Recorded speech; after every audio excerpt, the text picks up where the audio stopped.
Oke, sudah direkod ya teman-teman?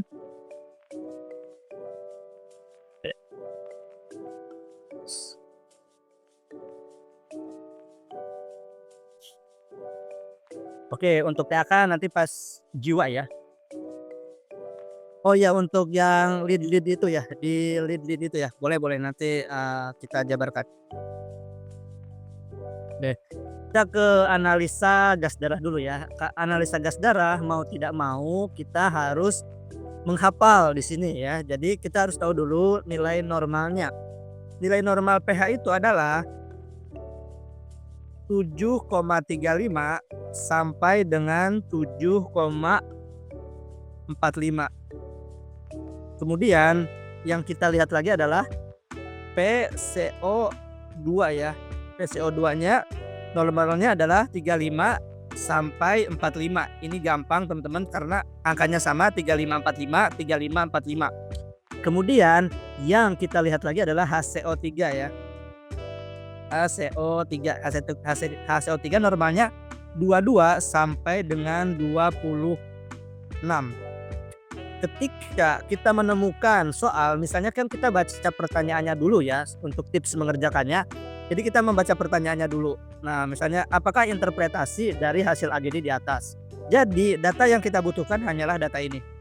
Misalnya klien datang usia 27 tahun dengan keluhan bla bla bla bla bla bla bla bla bla bla bla, itu bisa kita baca cepat. Langsung kita fokus ke pH-nya saja. Kemudian cara membacanya itu bagaimana, teman-teman? Nah, ini untuk pH ya, itu kan normalnya itu 7,35 sampai dengan 7,45. Nah, semakin kurang dari 7,35 itu adalah asidosis. Kemudian semakin lebih dari 7,45 itu adalah alkalosis. Kemudian kita lihat PCO2-nya. PCO2 itu untuk menentukan respiratorik. Oke. Nah, itu kan normalnya 35 sampai 45. Ini dibalik teman-teman, dibalik jadi 45 sampai 35. Oke. Semakin rendah dari 35 itu semakin alkalosis respiratorik. Nah, semakin alkalosis. Kemudian semakin besar dari 45 itu adalah semakin asidosis. Kemudian yang kita lihat adalah HCO3 ya. Jadi HCO3 itu untuk menentukan metabolik HCO3. Normalnya itu adalah 22 sampai dengan 26. Semakin tinggi dari 26 semakin alkalosis. Kemudian semakin rendah dari 22 itu adalah asidosis. Oke. Baik, sekarang ada yang ditanyakan? Nah, saya mau bertanya nih teman-teman. Jika ada pH-nya itu adalah 7,30, kemudian PCO2-nya itu adalah 40 dan HCO3-nya itu adalah 20, maka apa nih teman-teman? Dosis. Tulis di kolom komentar. Asidosis metabolik. Ya, asidosis metabolik ya. Jadi pH-nya itu di sini ya 7,30, kemudian PCO2-nya normal 40 di sini, 40. Kemudian HCO3-nya 20. Oke, jadi ini adalah asidosis ya, asidosis metabolik. Oke. Bagaimana kalau yang terkompensasi? Ya, ini tidak terkompensasi ya, ini tidak terkompensasi. Yang tidak terkompensasi sebagian itu tiga-tiganya abnormal. Oke. Contoh, nah ini misalnya PCO2-nya itu adalah 30 kan? Berarti di sini kan PCO2-nya itu adalah 30. Berarti ini adalah asidosis metabolik terkompensasi sebagian. Tiga-tiganya itu tidak normal ya. Jadi kalau terkompensasi sebagian, tiga-tiganya itu tidak normal. Jadi kita milihnya yang ada 2 sama nih. 2 di sini. Terkompensasi sebagian. Jadi tiga-tiganya tidak normal. Ketiganya tidak normal. Bagaimana kalau yang terkompensasi? Yang terkompensasi itu adalah pH-nya normal. Kok bisa pH-nya normal? Kita menentukan asidosis atau alkalosisnya bagaimana? Kita lihat pH-nya itu mendekati berapa. Misalnya pH-nya itu adalah 7,36. Berarti mendekati ke asidosis. Berarti ini adalah asidosis metabolik terkompensasi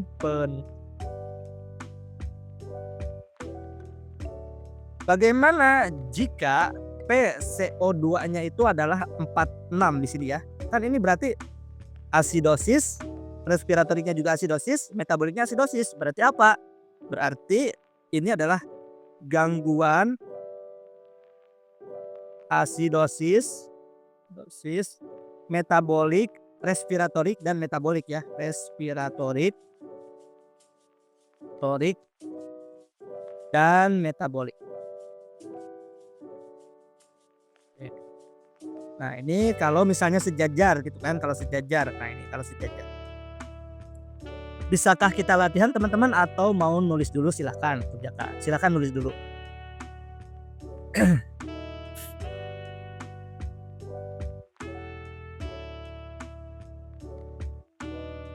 Oke latihan silakan teman-teman kerjakan. 1 menit dimulai dari sekarang. Screenshot aja gak apa-apa, nanti salin dulu. Oke.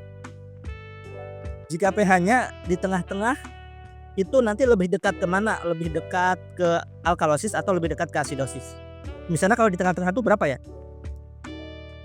Berapa nih? 7,35 sampai 7,45. Misalnya 7,39. Oke lebih dekat ke sini ya. Tapi jarang kalau soal yang membingungkan seperti itu ya.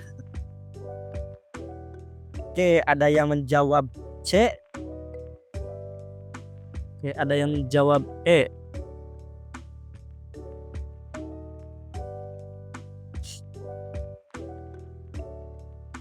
Oke, ada yang menjawab C, ada yang menjawab E.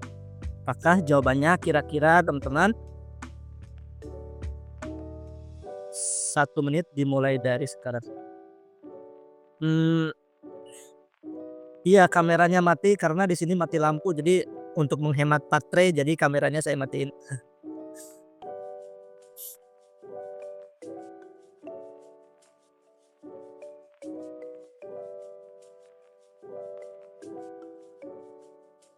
Oke, kita kerjakan bersama-sama. Kalau kecepatan kasih tahu ya teman-teman. Oke, masalah yang dialami pasien pada kasus tersebut adalah di sini berarti ada alkalosis, asidosis. Berarti kita langsung fokus ke pH-nya saja ya. Jadi kalau menemukan soal seperti ini kita baca cepat aja. Atau misalnya tidak dibaca juga gak apa-apa kalau tidak sempat ya. Oke. pH-nya berapa? pH-nya itu adalah di sini ya, saya tulis lagi di sini ya, 7,35 sampai dengan 7,45. Kemudian berarti di sini ya, berarti pH-nya 7,50. Kemudian PCO2-nya itu adalah PaCO2-nya itu di sini ya 30 ya, karena normalnya itu 45 dibalik sampai 35. Berarti ini alkalosis respiratorik. Oke, HCO3-nya normal ya, 24. Normal. Jadi jawabannya adalah alkalosis respiratorik tidak terkompensasi. Jawabannya adalah yang C. Adakah yang masih bingung teman-teman?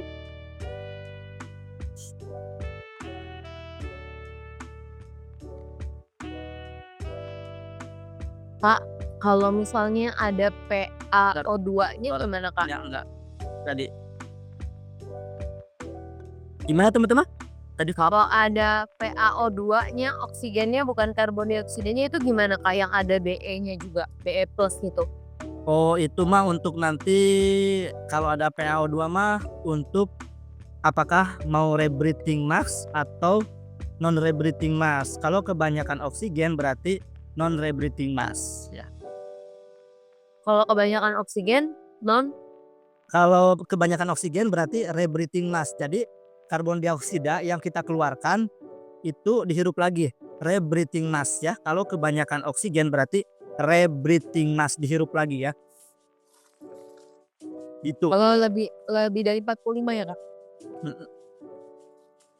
Kalau PaCO2-nya kebanyakan itu kasih non rebreathing mask, jadi dikeluarkan. Oke, kita ulangi tidak terkompensasi sama yang kompensasi sebagian. Oke, kita ulangi nanti di sebelah soal berikutnya ya. Oke, silakan teman-teman kerjakan.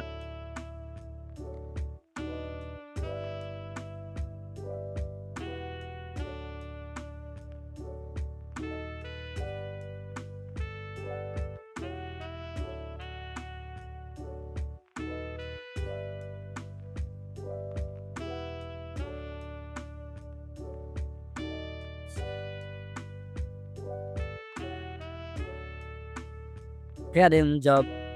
Ada yang menjawab.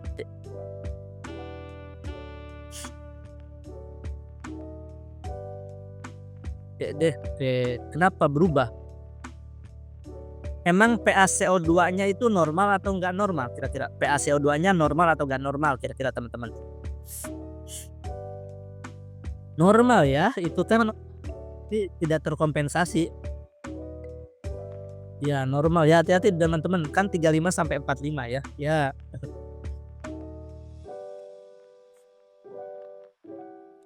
Kadang kita juga ada yang menggunakan tic tac toe ya. Tic tac toe di sini, misalnya tic tac toe gini. Tic tac toe ya, ini buat asidosis atau alkalosis.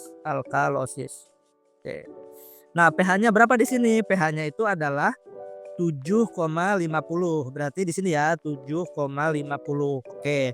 Kemudian PaCO2-nya itu normal ya teman-teman ya, kan 45 sampai dengan 35 ya. Nah, berarti 37 itu di sini, 37 ya. Kemudian HCO2-nya itu adalah 30. HCO2 kan normalnya 22 sampai dengan 26. Berarti 30 itu di sini. Oke. Ini HCO2. Oke, ini HCO3 maaf. PaCO2. Nah, berarti ini alkalosis, ini untuk metabolik ya, metabolik. Oke. Kemudian bagaimana kalau yang terkompensasi sebagian? Kalau yang terkompensasi sebagian, tiga-tiganya itu tidak normal. Misalnya nih, PaCO2-nya itu adalah 46 ya. PaCO2-nya itu adalah 46. Berarti kan 46 di sini ya, teman-teman ya, 46. Nah, kita lihat yang sejajar alkalosis, metabolik, terkompensasi sebagian. Kalau terkompensasi penuh itu pH-nya normal ya. Terkompensasi penuh silakan catat pH-nya itu normal. Jadi misalnya di sini 7,44 kan pH-nya normal, tapi pH-nya itu mendekati ke alkalosis. Jadi alkalosis, metabolik, terkompensasi penuh. Oke, masih ya latihan lagi ya teman-teman ya. Silakan sampai di luar kepala deh.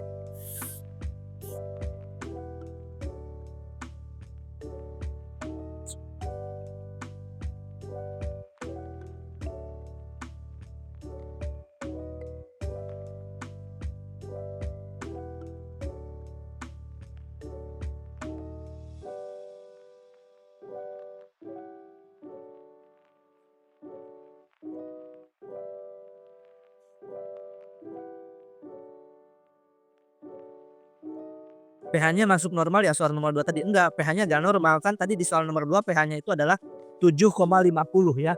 Sementara pH normal itu adalah 7,35 sampai dengan 7,45.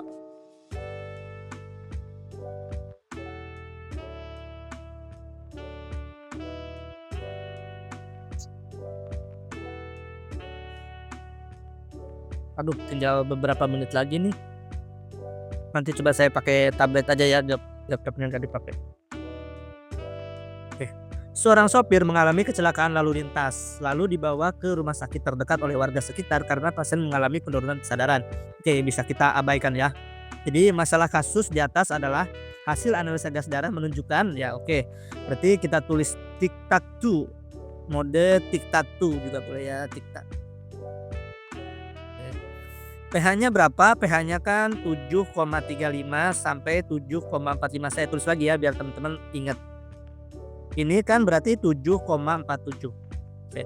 Kemudian pH CO2-nya itu adalah normalnya itu kan 45 sampai dengan 35 ya. Karena kalau semakin besar semakin asidosis kalau pH CO2 respiratorik ya. Norm ini adalah berapa nih? 40. Berarti 40 di sini ya. Oke, normal. Kemudian HCO3-nya itu kan normalnya itu adalah 22 sampai dengan 26 di sini. Oke, 30. Berarti asidosis metabolik tidak terkompensasi. Jawabannya adalah yang A, yang D. Bukannya secara terkompensasi penuh pH-nya harus normal, Kak. Iya. Kan kalau ini tidak terkompensasi yang ini. Yang ini kan tidak terkompensasi ya. Ini berarti alkalosis metabolik.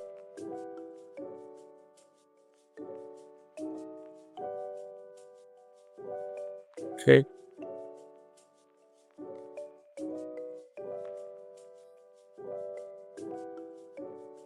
Beda kalau CO2 kan berarti karbon dioksida, kalau PaO2 itu adalah oksigen.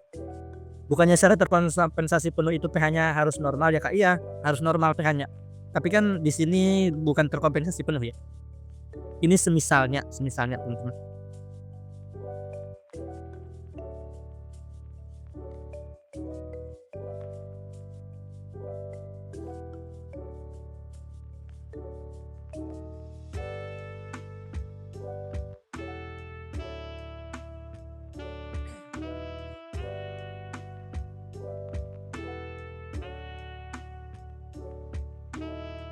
Oke, sebagian besar menjawab A.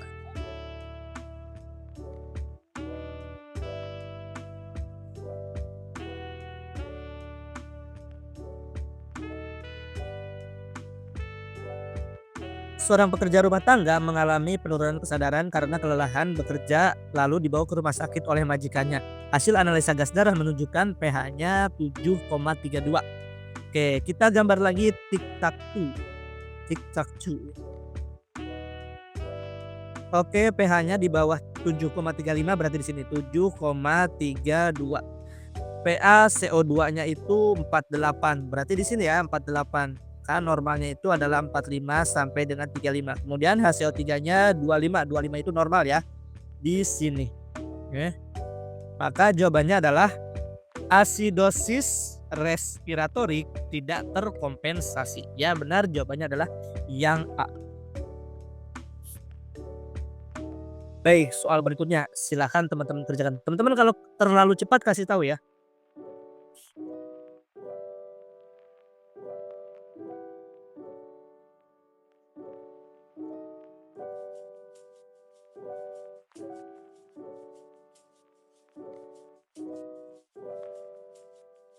Pelan-pelan saja ya, takutnya ada yang sudah ngeprint duluan berarti kan sudah mengerjakan duluan ya. Kalau misalnya yang belum ngeprint kan masih mengerjakan. Jadi pelan-pelan saja ya, 1 menit deh.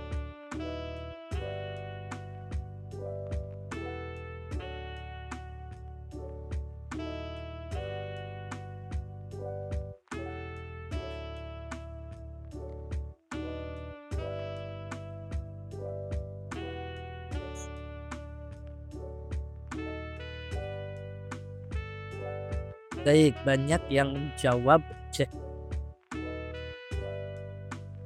Iya, nomor 2 itu alkalosis metabolik tidak terkompensasi. Kunci jawabannya.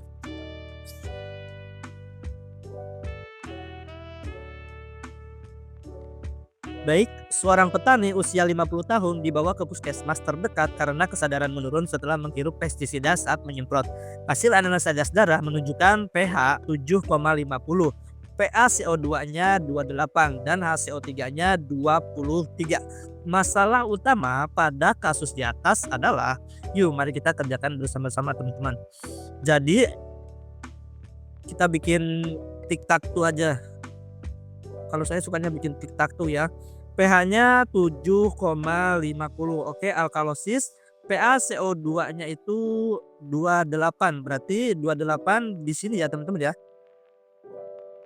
Di 28 itu di sini ya, 28. Oke. Kemudian HCO3-nya 23. Oke, 23 itu di sini ya, karena normalnya ini 22 sampai 26. Ini normalnya 45 sampai 35. Dibalik. Jadi ini adalah alkalosis respiratorik tidak terkompensasi. Ya, jawabannya adalah yang C. Respiratorik ya, kalau PCO2 itu adalah respiratorik, bukan metabolik ya. Jadi jawabannya adalah yang C. Baik, soal berikutnya. Silakan teman-teman kerjakan. Kak, gimana cara membedakan respiratorik dan metabolik? Oke, nanti saya ulang ya penjelasannya. Kak, bukannya nilai di bawah normal metabolik. 23 normalnya itu kan 22 sampai 26. Yang metaboliknya 23 sampai 26.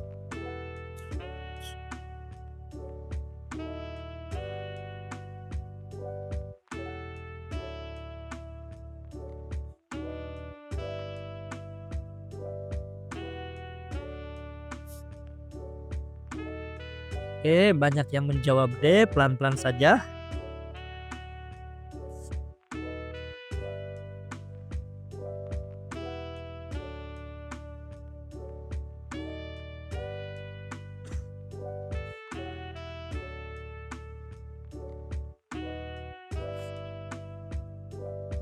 Masalah utama yang diangkat pada kasus tersebut adalah, oke, saya ulang ya teman-teman ya.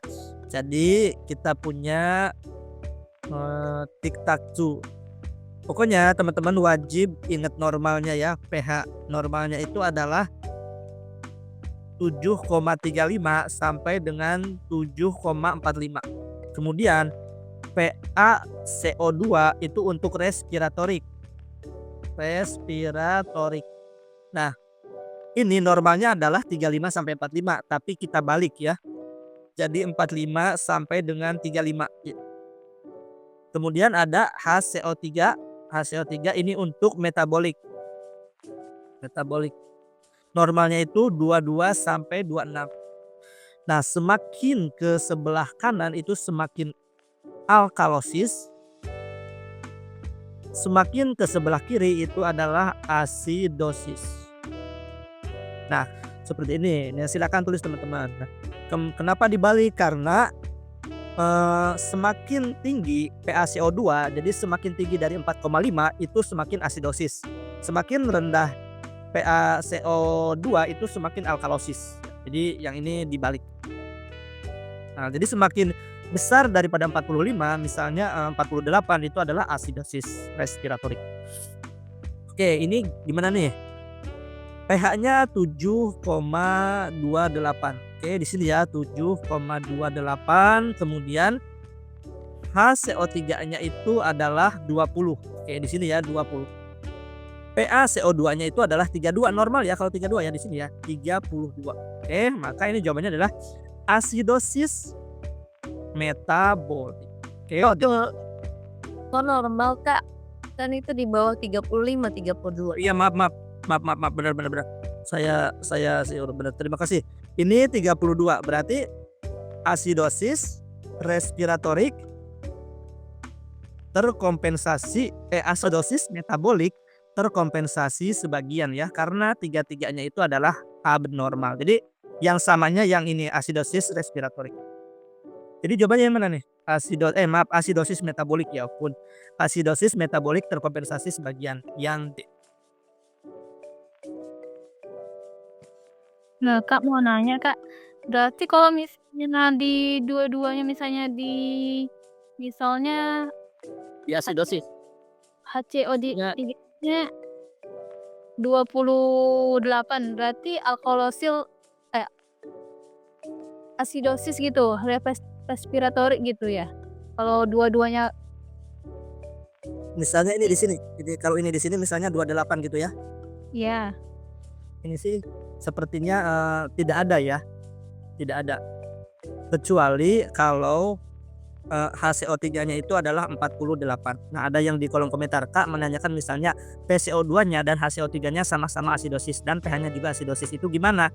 Itu kita interpretasikan sebagaimana itu adalah gangguan, contohnya ini ya, gangguan asidosis respiratorik, oke, dan metabolik. Oke, kalau misalnya di dua-duanya ada di sini. Ini kan asidosis, respiratorik, dan metabolik. Oke, kita lanjut ke soal berikutnya ya. Silakan teman-teman kerjakan. Emang suka ketukarku yang ini ya. Tadi juga saya ketukar 32 dikiranya normal, ternyata iya di bawah 35 ya. Sorry. Oke, silakan teman-teman kerjakan. Asidosis asidosis respiratorik asidosis respiratorik.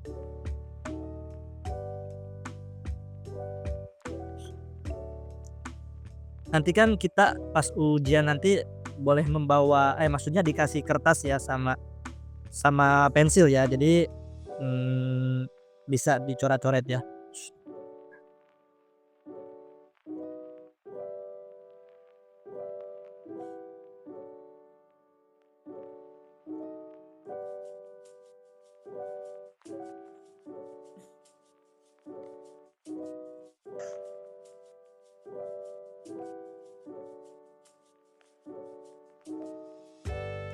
Oke, kenapa Mas Lilik menjawab alkalosis? pH-nya kan di bawah 7,35.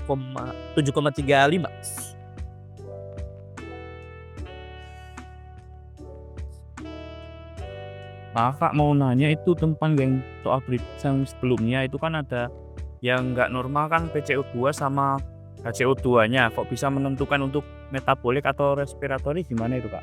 Oh iya, bagus sekali pertanyaannya. Itu kan normalnya nggak normalnya dua-duanya. Kok bisa menyimpulkan apakah metabolik atau respiratorik? Jadi yang sejajar ya, yang sejajar. Nah, kan yang sejajarnya adalah asidosis, metabolik ya, yang sejajar. Nah, ini tidak sejajar. Jadi asidosis, metabolik terkompensasi sebagian. Jadi kita carinya yang sejajarnya.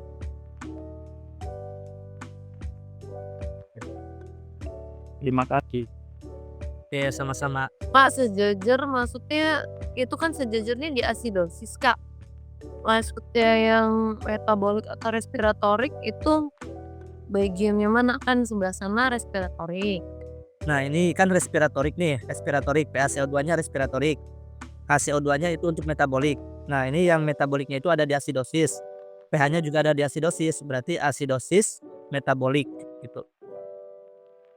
Terlalu banyak coret-coret ya.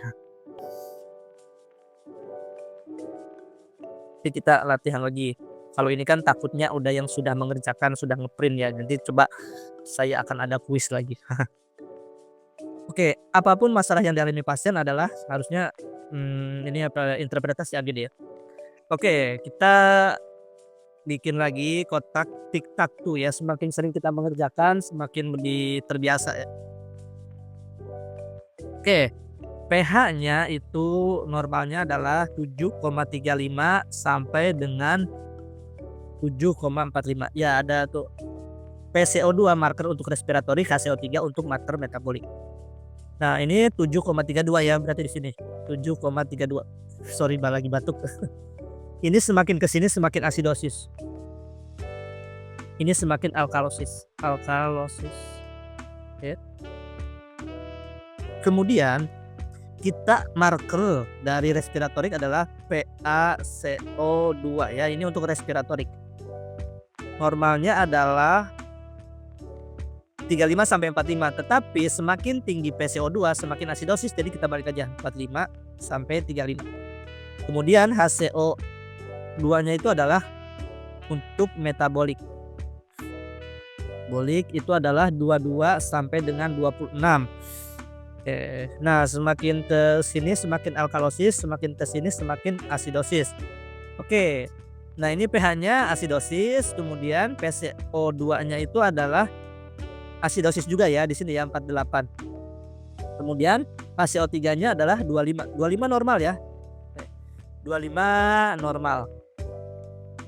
Oke, jadi 25. Maka ini kan asidosis respiratorik tidak terkompensasi.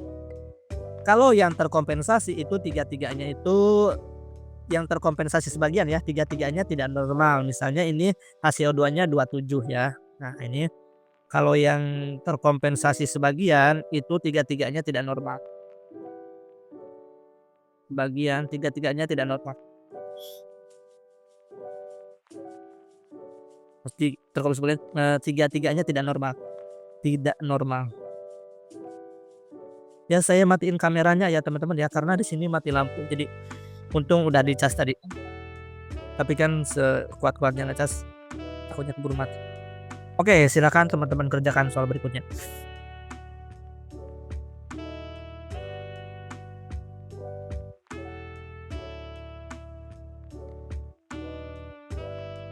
Yang tadi jawabannya alkalosis asidosis, maaf, asidosis respiratorik tidak terkompensasi. Yang A ya, maaf, salah coret.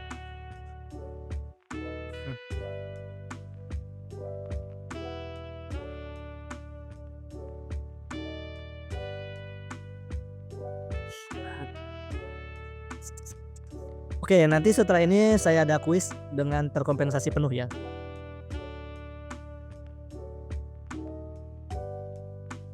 Jadi yang terkompensasi itu yang tiga-tiganya tidak normal. Nah, itu adalah yang terkompensasi sebagian, tiga-tiganya tidak normal.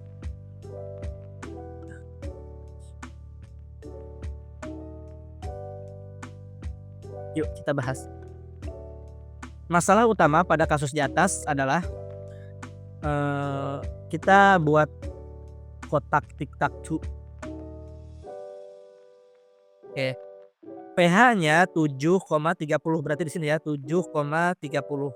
PaCO2-nya nggak normal ya. Berarti ini 47 ya kan, normalnya itu 45 sampai 35.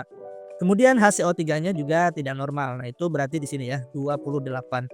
Nah, nah ini kan untuk respiratorik ya. PaCO2 atau untuk respiratorik. Respiratorik. Ini HCO3 itu untuk metabolik. Oke. Berarti di sini asidosis respiratorik. Nah, ini kan tidak normal, tiga-tiganya tidak normal. Berarti asidosis respiratorik terkompensasi sebagian. Jawabannya adalah yang D. Oke, sekarang saya mau bertanya, misalnya pH-nya itu adalah 7,37. Kemudian PaCO2-nya itu adalah 48 dan HCO3-nya itu adalah 30. Oke, apakah interpretasi AGD dari kasus tersebut?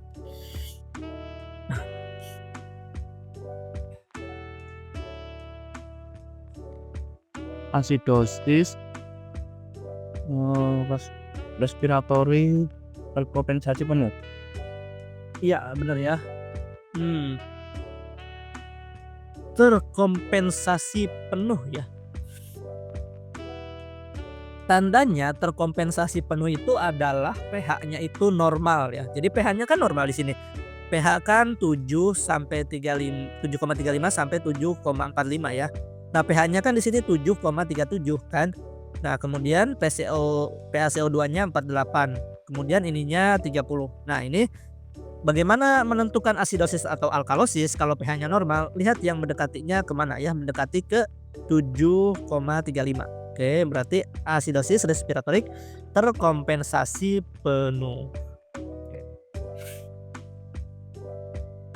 Oke, sekarang jika misalnya pH-nya itu adalah 7,44 ya, kemudian PaCO2-nya itu adalah 50, kemudian HCO3-nya itu adalah 28.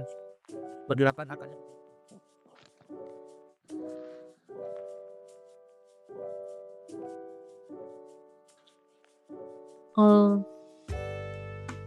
Kalau kalkulasi metabolik terkompensasi.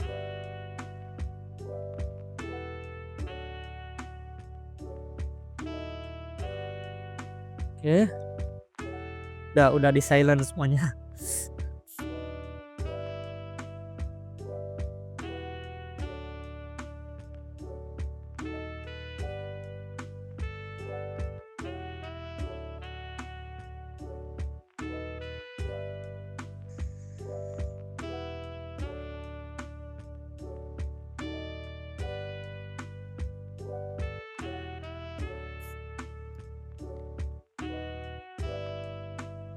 Oke, yuk. Berarti tadi berapa? pH-nya 7,44 normal ya, 7,44. Kemudian pH CO2-nya 50 di sini ya, karena lebih dari 4,5 sampai 35.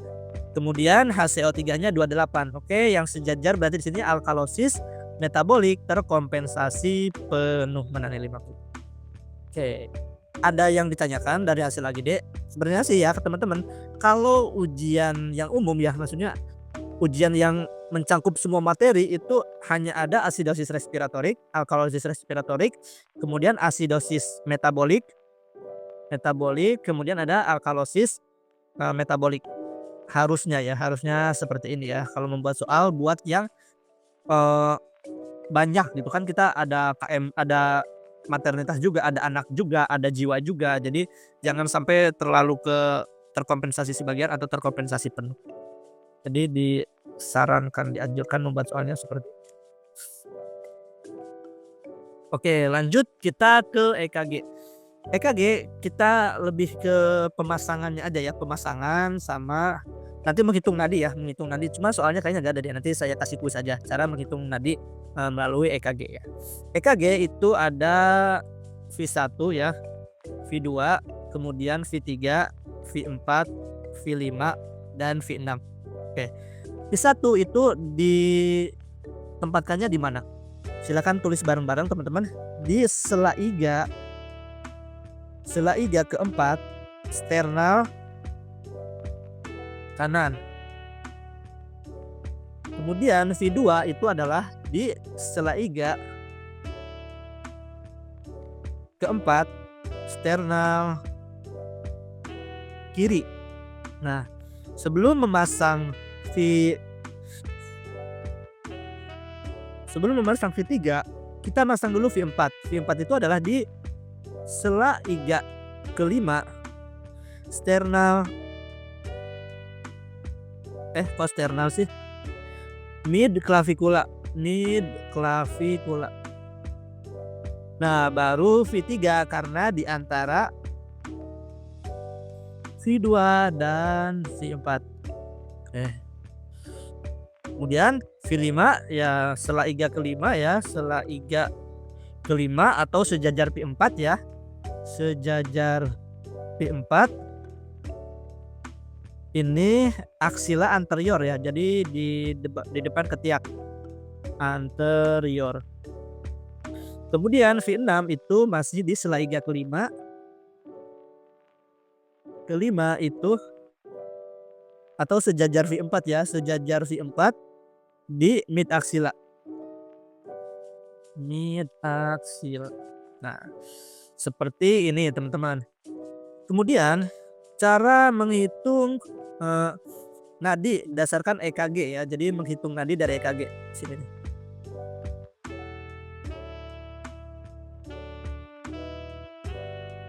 Nadi dari EKG. Jadi ada 2 ya, ada 3 malah. Ada yang iramanya reguler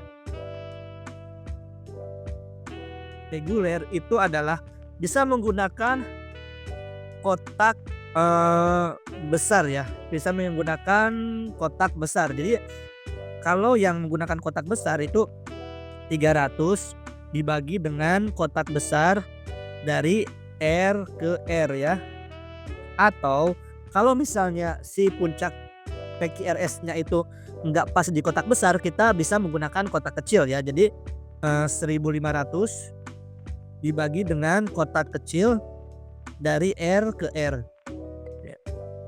Kemudian ada yang iramanya irregular ya. Ada yang iramanya irregular. Nah, untuk irama irregular kita ambil 6 detik ya atau 30 kotak besar. Kemudian hitung QRS kompleknya. Hitung QRS kompleks. Kemudian dikali dengan 10. Oke, jadi itu yang iramanya irregular. Kemudian yang tadi apa tuh? Tadi ada di grup itu untuk ST elevasi ya, infaknya itu di mana ya? Infaknya itu di mana? Kalau saya sih belajarnya itu menggunakan apa ya? Menggunakan gambarnya. Jadi seperti gini nih, teman-teman.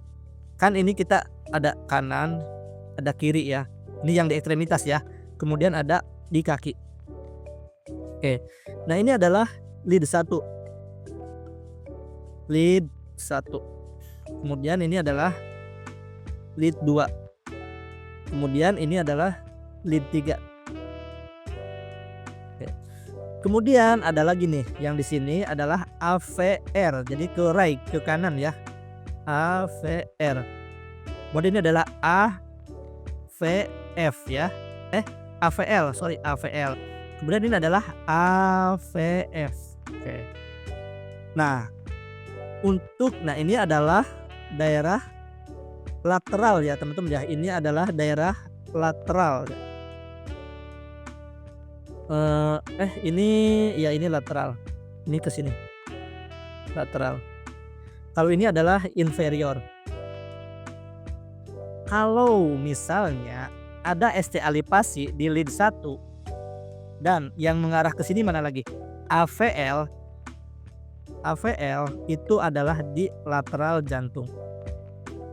Tetapi kalau misalnya ada ST elevasi di yang ke bawah ini kan ada lead 3, lead 2 dan AVF ya. Jadi lead 2, lead 3 dan AVF. Nah, ini mengarahnya ke inferior jantung. Inferior jantung. Tapi ya harus hafal dulu seperti ini ya teman-teman biar gampang maksudnya ininya nih. Kemudian ada lagi ya yang V1, V2, V3 dan V6 ya. Nah, itu ada yang di itu tuh, ada yang menulis tuh Mas Rundi ya, Mas Rundi. Nah, inferior, nah itu dia Mas Rundi sudah mengirimkan di chat. Boleh teman-teman kalau mau dihafal ya. Tapi kalau saya enaknya digambar jadi biar paham ya. Tapi untuk sekarang mah nggak apa-apa dihafal juga ya. Nah, kemudian kita misalnya dada kita tuh dipotong ya dari atas ya. Ini kan dada kita dipotong dari atas nih. Kemudian ini ada jantung. Nah, ini kan berarti V1, kemudian ada V2 ya, V3, kemudian V4, V5 dan V6. Nah, teman-teman, berarti V4 itu kan mengarahnya ke depan ya, V1 sampai V4. Nah, berarti ini adalah anterior. Kalau V5 dan V6 itu adalah ke samping, berarti lateral. Oke, jadi seperti itu. Tapi dihafal saja biar gampang ya. Nanti itu ada dari Mas Rundi ya. Silahkan teman-teman copy paste atau screenshot di kolom komentar. Untuk irama reguler kita ambil 30 kotak besar atau 6 detik ya.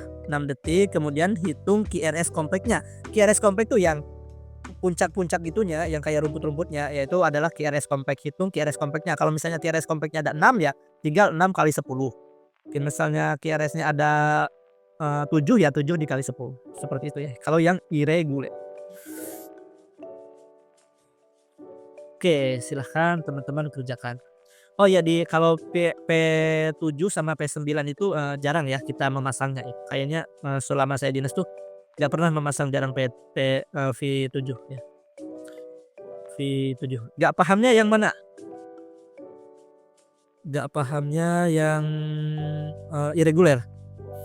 atau yang jantung? Silakan teman-teman kerjakan dulu.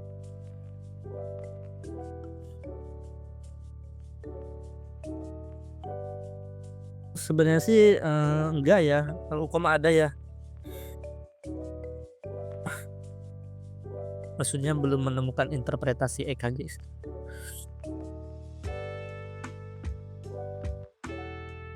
Hukum juga paling ada satu, ventricle tachycardia ya, atau sinus rhythm. Kak, yang untuk undang-undang kesehatan segala macam itu gimana, Kak?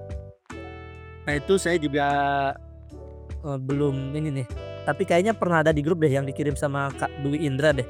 Nanti coba saya bikinin ininya aja ya, di rangkum aja ya. Ada di chat di atas kayaknya deh. Undang-undang kesehatan kan yang terbaru ya, jadi undang-undang keperawatan yang 2014 itu dihapuskan, diganti dengan undang-undang kesehatan. Nanti tak kasih modulnya aja ya, tapi saya minta dari teman-teman juga tadi kan, soalnya ada yang pernah ngirim di grup.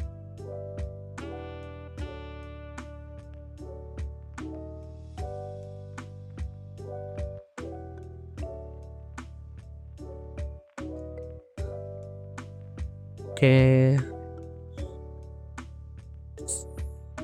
Lokasi peletakan sadapan elektroda tersebut. Nah ini kan sebenarnya kita ini ya, perawat akan memasang sadapan elektroda V1 ya. Jadi nggak perlu kita baca nih sampai semuanya ya, menghemat waktu lumayan ya. Maka V1 itu adalah garis iga ke sela iga keempat para sternal dextra yang A. Oke, selanjutnya silakan teman-teman kerjakan.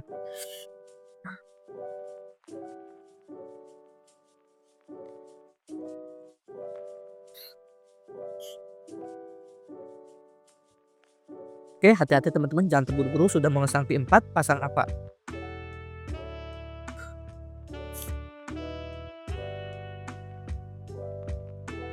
Hati-hati, cek lagi.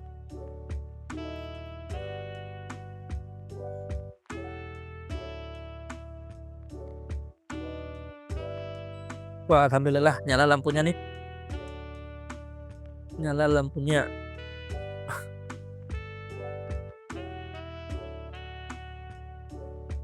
Oke, sebentar ya, saya ganti dulu wifi ya. Mau tadi pakai mungkin agak lag sedikit ya.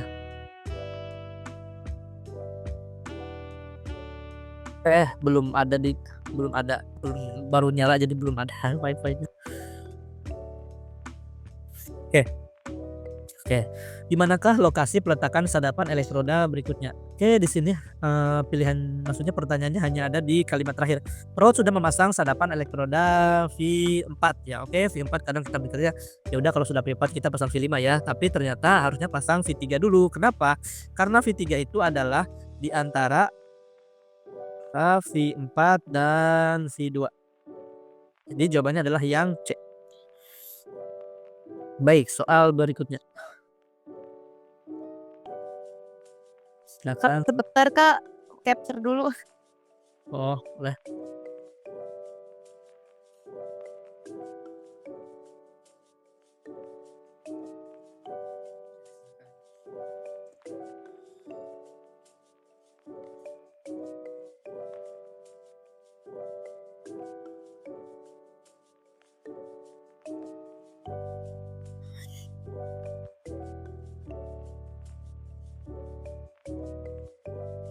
Bentar ya, saya ganti dulu wifi ke wifi dulu. Tadi soalnya tethering.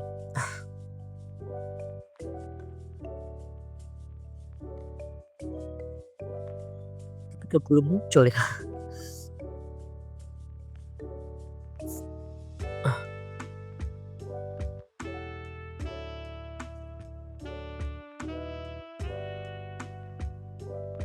Di manakah lokasi pemasangan sadapan elektroda selanjutnya? Perawat sudah memasang sadapan elektroda V2 ya. Oke, sesudah memasang V2 berarti kita memasang sela iga kelima mid clavicula sinistra ya. Kita memasang V4 ya. Kenapa bukan A dulu? Ya A kan V4-nya belum dipasang, kan harus pasang V4 dulu baru memasang V3 ya. Jadi jawabannya adalah yang D. Oke, soal berikutnya silakan teman-teman kerjakan. Sebentar capture dulu. Oh iya ya, silakan. Bentar. Bentar Kak. Ya, nanti dikasih jeda ya buat capture. Udah Kak, next ya. Oke, silakan teman-teman kerjakan ya. Kita perbanyak aja biar gampang.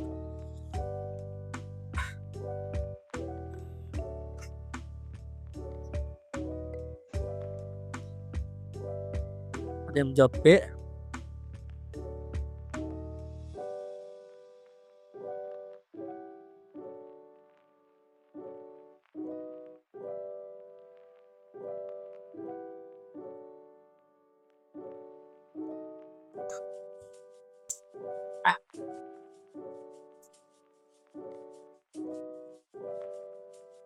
Oke, di manakah lokasi pemasangan sadapan selanjutnya?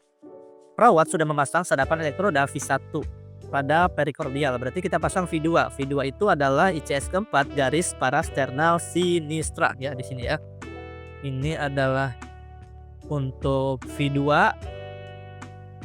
V2 ini untuk V1. Ini untuk midclavicular dextra berarti untuk V4 ya. Midclavicular sinistra tidak ada. ICS kelima garis anterior aksila sinistra. Oke, ini untuk V5. Silakan capture dulu. 1, 2, 3. Oke, soal berikutnya. Kayaknya udah tadi yang ini ya. 2 kali deh. Kak, sinistra bukan kiri ya? Iya, sinistra itu kiri ya. Oh iya, maaf, ini destra ya, maaf destra. Ya ampun, destra ya, ini salah. Ini tidak ada juga ya sebenarnya ya.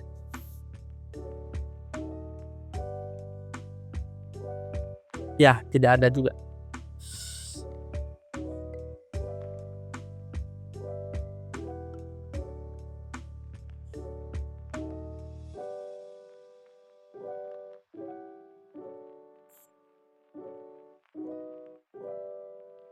Oke. Di manakah lokasi pemasangan sadapan elektroda berikutnya? Perawat telah memasang sadapan elektroda V2 pada perikordial. Berarti kita akan memasang V4 garis ICS 4 ini dextra, ini berarti bener kan ini kan? Ini bener ya? Mau saya salah ini? Ini benar V4 ya? Ini V5 ya? Saya kurang fokus nih. Bener ya, maaf, saya keliru. Aduh, kenapa saya banyak keliru ya? Sayanya sendiri yang kurang fokus, maaf.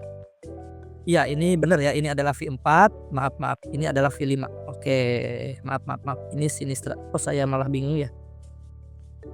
Maaf. Saya salah. Oke, mari kita bahas di manakah lokasi pemasangan elektroda berikutnya. Jadi saya akan pelan-pelan aja ya. ICS keempat garis parasternal dextra, ini untuk V1. Ini untuk V1. ICS keempat garis parasternal sinistra, ini untuk V2. ICS kelima midclavicular dextra, ini benar tidak ada ya, yang ini ya. Mid dextra tidak ada ya, midclavicular dextra tidak ada ya. Sepakat ya? Saya takut salah lagi kayak tadi. Tidak ada kan? Oke. ICS kelima garis midclavicular sinistra, ini untuk V4. Oke. ICS kelima anterior aksila sinistra, ini buat V5. Oke. Nah, jadi jawabannya setelah memasang V2 kita tidak langsung memasang V3, jadi kita masang V4 dulu yang D. Tukar tadi saya antara sinistra dan dextra. Oke, sepakat teman-teman? Dari pernyataan yang ini, maksudnya yang ininya nih, tadi kan saya salah ya. Malah sinistranya dicoret padahal udah bener ya tadi ya. Oke. Kalau V6 berarti ICS kelima garis mid aksila ya. Mid aksila sinistra. Sinistra itu adalah untuk V6. Oke, kita ke soal berikutnya. Kok banyak banget ya?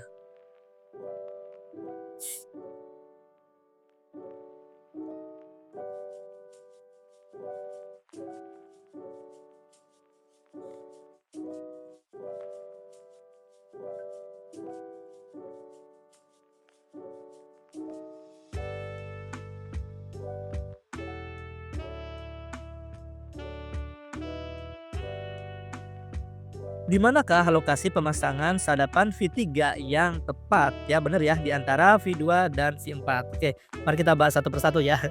Mudah-mudahan tidak keliru. ICS kelima garis mid clavicula sinistra ini untuk V4. ICS kelima mid clavicula dextra ini tidak ada. ICS keempat garis parasternal sinistra berarti ini adalah untuk V2.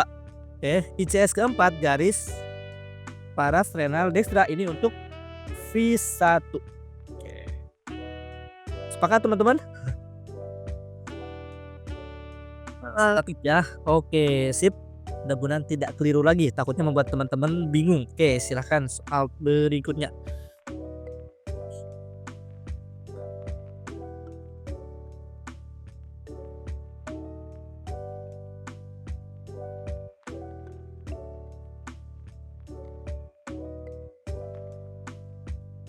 Oke, ini ada yang menjawab A.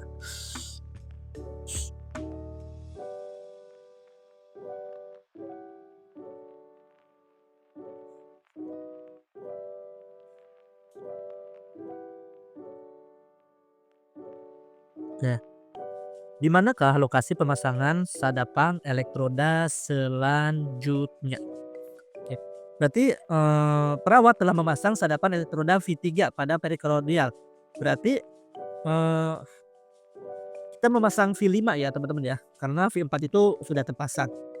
Setelah iga kelima, garis anterior aksila sejajar dengan V4. Ya benar ya, jawabannya adalah yang A. Setelah iga kelima, garis mid aksila dextra sejajar dengan V4. Ini dextra tidak ada ya, ini kan dextra ya. Ini sepakat ya, tidak ada. Kemudian setelah iga kelima, garis mid clavicula sinistra ini adalah V4. Kemudian setelah iga keempat, anterior aksila dextra. Oh, gak ada juga ya. Setelah iga keempat, mid aksila sinistra ini juga tidak ada ya. Jawabannya adalah yang setelah iga keempat ya, gak ada ya di 4 ya. Adanya adalah di iga kelima. Oke, berapa lagi ya? Oh, ini satu lagi.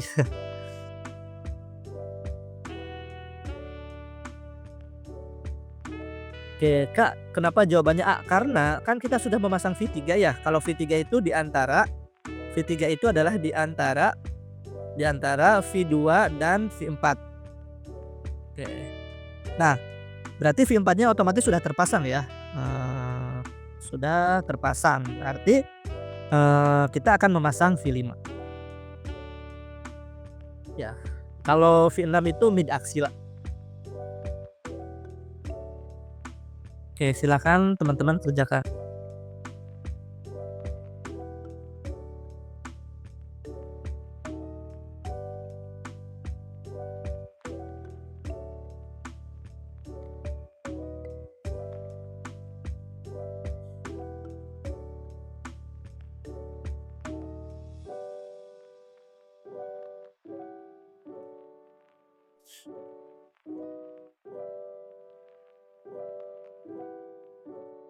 Baik, mari kita kerjakan bersama-sama. Di manakah lokasi pemasangan sadapan elektroda selanjutnya?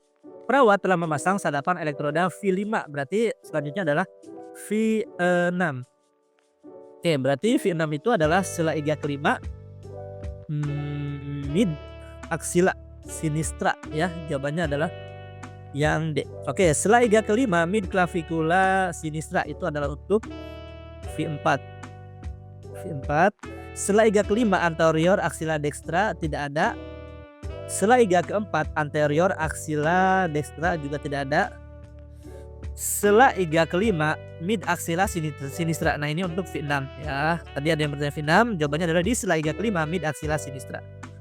Kemudian setelah iga keempat, mid aksila sinistra juga tidak ada ya, karena yang setelah V2 itu kelanjutannya itu di setelah iga kelima. Maka jawabannya adalah yang D. Oke. Nah, kita akan belajar tentang menentukan pengkajian keperawatan ya. Jadi kalau misalnya teman-teman udah mengerjakan TO berapa tuh?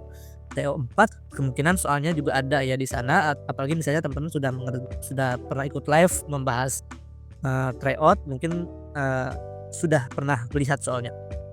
Tapi kan tidak semuanya ikut live TikTok ya. Jadi kita anggap semuanya belum. Oke.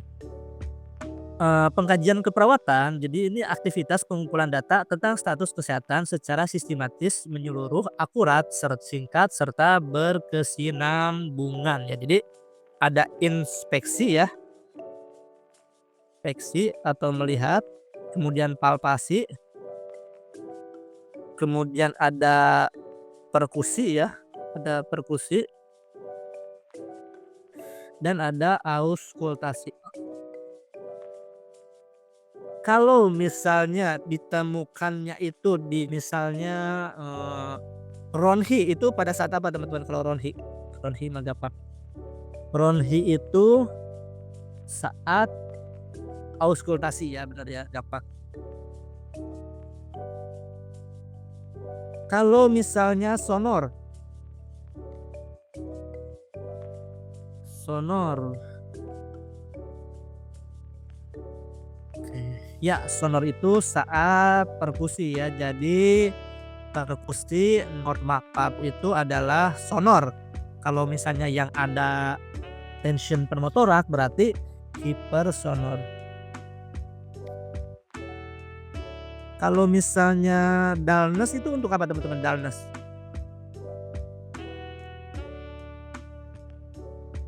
Ya, kembarannya adalah timpani ya. Ya, ini untuk dullness bukannya perkusi juga ya? Dullness itu perkusi untuk mengetahui benda padat yang ada di rongga abdomen, misalnya hati ya, hati. Jadi suaranya padat, jadi dub dub dub gitu kan. Nah kalau timpani juga sama perkusi ya, perkusi, tetapi ini untuk yang berongga, jadi nyaring gitu ya, nyaring. Contohnya itu adalah misalnya suara lambung yang belum makan ya, itu ronhi itu saat di auskultasi kalau ada sekret ya, kalau ada sekret, ada sekret. Kemudian kalau sonor itu adalah untuk perkusi normal paru. Kemudian hipersonor itu adalah untuk perkusi juga tapi tidak normal di paru, misalnya ada tension pneumotorak ya. Jadi ada tension pneumotorak di paru. Dullness itu untuk massa ya, massa padat. Massa padat contohnya hati atau misalnya ada tumor ya. Contohnya hati, ini juga perkusi juga ya, hati atau misalnya tumor. Kemudian kalau timpani itu ya ini yang ada apa ya? Sebutannya apa ya? Nyaring kayak tong kosong nyaring bunyinya ya. Kalau lambung kita belum makan itu di tung tung tung tung. Nah, itu adalah timpani ya, teman-teman. Kemudian ada lagi suara bunyi nafas itu adalah namanya friction rub ya. Ya perlu ya. Friction rub kayaknya ada di contoh nanti, friction rub. Ini untuk seperti kulit bergesekan. Nah, ini untuk pleuritis ya. Ini seperti kulit bergesekan.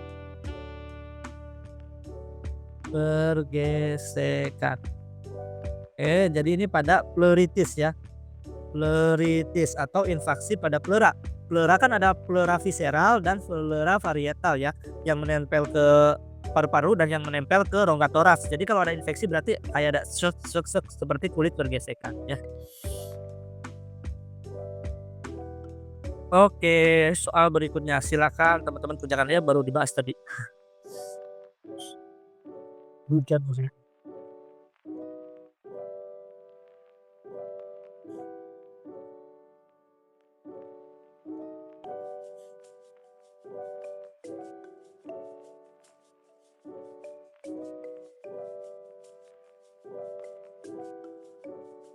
Oke, apakah hasil pemeriksaan pada kasus tersebut?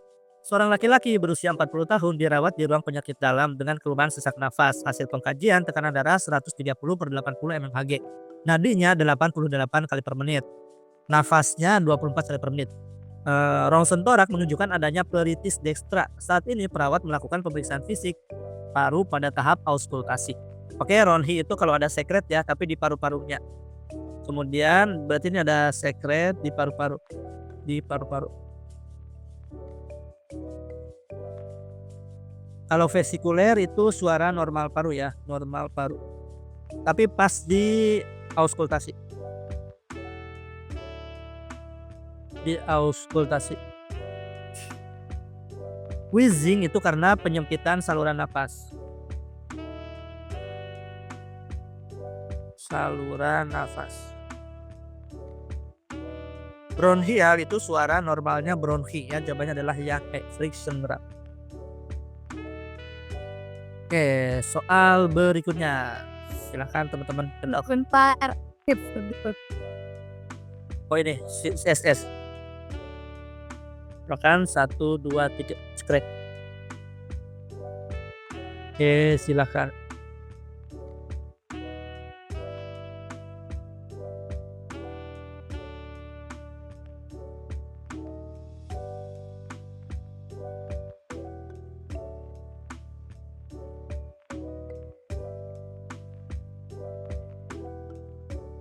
Yang sebelumnya Kak, mohon izin.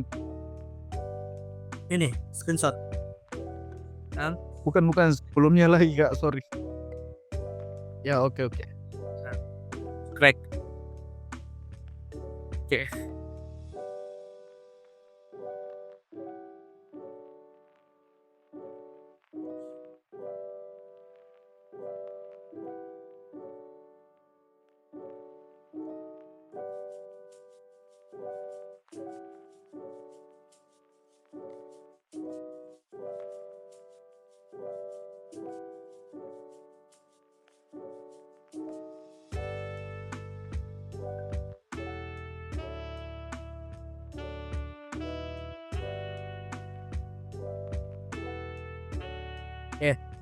Saat evaluasi program DOTS didapatkan data cakupan pengobatan klien adalah 100%, kegagalan pengobatan 30%.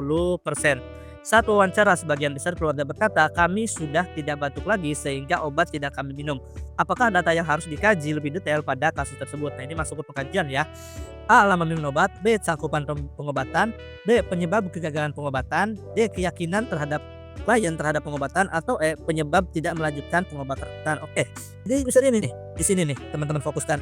Kami sudah tidak batuk lagi sehingga obat tidak kami minum lagi. Berarti apa nih teman-teman? Ya berarti keyakinan klien terhadap pengobatan. Jadi keyakinan yang salah. Jawabannya adalah yang D. Baik, soal berikutnya. Silakan teman. Oke, silakan kalau mau screenshot dulu. 1, 2, 3. Oke, soal berikutnya. Bentar ya teman-teman.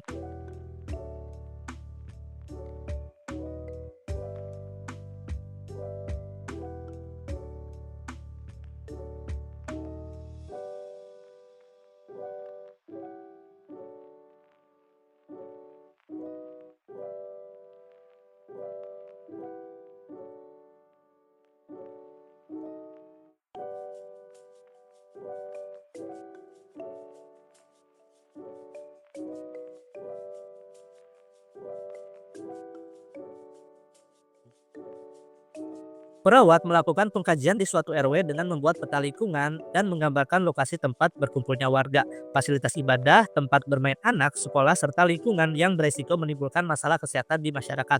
Apakah metode pengkajian dilakukan oleh perawat pada kasus tersebut? Oke, kalau kuesioner itu adalah mengumpulkan data dengan instrumen penelitian ya. Instrumen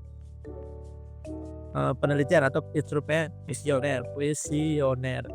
Kemudian kalau wawancara ya mendapatkan data langsung dari sumbernya dari misalnya tokoh agama, toga, tokoh masyarakat, Thomas, atau tokoh kesehatan di sana. Studi literatur ini bisa misalnya dari data puskesmas.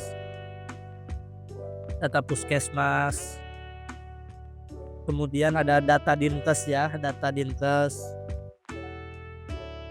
Ya jawabannya adalah Windshield Survey ya, lingkungan. Fokus grup diskusi ini jika data tidak didapatkan dari sini berarti kita ke kelompok khusus ya, ke kelompok khusus. Misalnya kelompok ibu hamil. Oke, soal berikutnya silakan teman-teman kerjakan. Bentar capture dulu, Kak. Oh iya ya.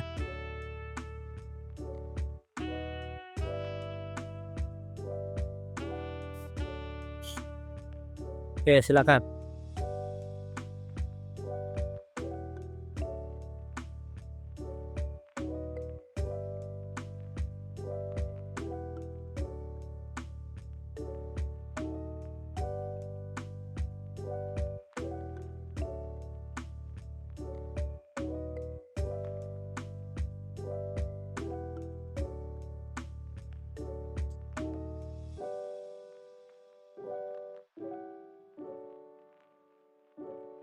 Oke.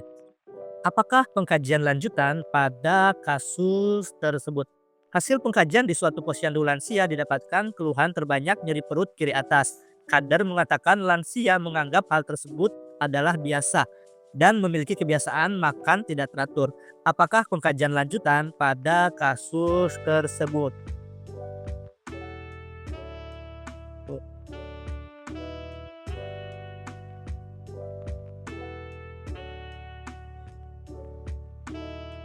Nah, ini kan lansia menganggap hal tersebut adalah biasa dan memiliki kebiasaan makan tidak teratur. Berarti ini data apa, teman-teman? Data subjektif. Oke. Setelah kita mendapatkan data subjektif, kita harus mendapatkan data objektif. Kira-kira data objektif yang paling tepat untuk soal nomor 20 yang mana, teman-teman? Ya, pengkajian fisik terhadap lansia, yang ya. Oke, soal berikutnya silakan teman-teman kerja. Oh ya, diagnosis ya. Oke. Diagnosis adalah aktivitas menganalisis data pengkajian untuk merumuskan masalah atau diagnosis keperawatan. Nah, diagnosis keperawatan ditentukan berdasarkan ini adalah mengancam nyawa. Mengancam nyawa. Kemudian data saat pengkajian. Ini untuk jiwa biasanya data saat pengkajian. Atau here and now. Kemudian yang ketiga itu adalah data yang sering muncul. Data yang sering muncul. Makanya tadi di grup kan ada yang RBD ya, tapi coba nanti kita diskusikan lagi yang RBD atau halusinasi. Nah, yang mengancam halusinasi. Nah, yang mengancam nyawa itu RBD ya. Jadi RBD-nya dulu ditangani ya, misalnya jauhkan benda-benda tajam dan semacamnya ya. Karena RBD itu mengancam nyawa ya, teman-teman. Oke, silakan screenshot dulu. Oke, silakan kita ke soal berikutnya.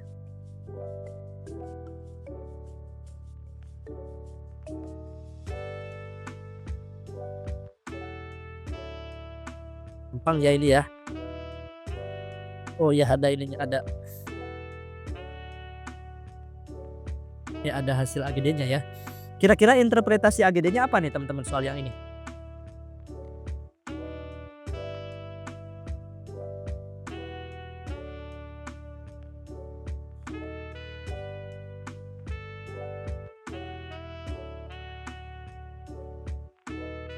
Oke. Apakah masalah keperawatan utama pada pasien ya? Oke, di sini ada nilai seorang laki-laki berusia 43 tahun dirawat di ruang penyakit dalam dengan TB paru. Hasil pengkajian keluhannya sesak napas, tampak cemas, batuk berdahak dan retraksi dinding dada. Tekanan darah 130/80 mmHg, frekuensi nadi 100 kali per menit, frekuensi napas 27 kali per menit. Oke, baca cepat aja. Di sini pH-nya 7,47 alkalosis, kemudian PCO2-nya respiratorik ya, ininya normal, berarti alkalosis respiratorik. Maka jawabannya adalah kerusakan pertukaran gas ya, karena ada hasil pH. Alkares, disingkat ya, alkares ya. Oke, soal berikutnya silahkan teman-teman kerjakan.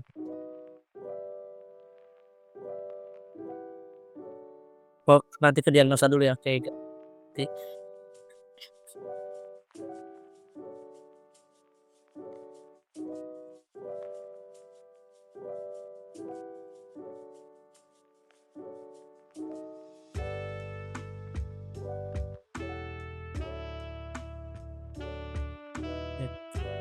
Seorang laki-laki berusia 48 tahun dirawat hari ketiga dengan diagnosis gagal jantung kongestif. Pasien mengeluh sesak bertambah saat berjalan ke kamar mandi. Hasil pemeriksaan fisik, frekuensi nadi 90 kali per menit. Tekanan darah 150/90. Sebenarnya kita sudah menemukan jawabannya ya di sini. Pasien mengeluh sesak bertambah saat berjalan ke kamar mandi, berarti intoleransi aktivitas. Kalau misalnya penurunan cardiac output ya, misalnya ada penurunan cardiac output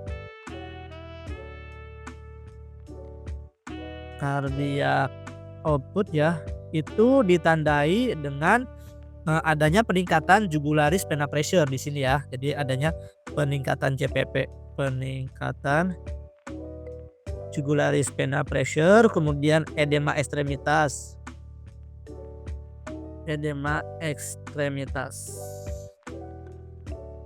Dan ada sesak juga ada ya, karena kan jantung kiri itu menerima darah dari paru-paru ya.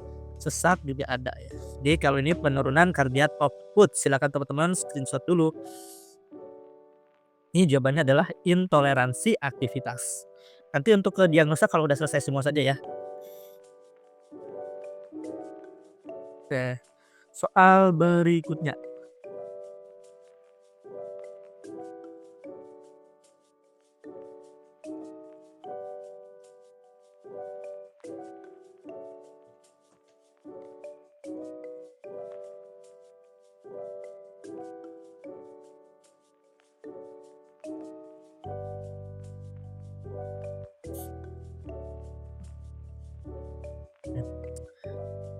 Ya, apakah masalah keperawatan pada kasus tersebut? Seorang perempuan berusia 20 tahun P1A0 pos SC hari ketiga dirawat di ruang nipas bersama bayinya. Hasil pengkajian, pasien menanyakan ingin memberikan ASI eksklusif.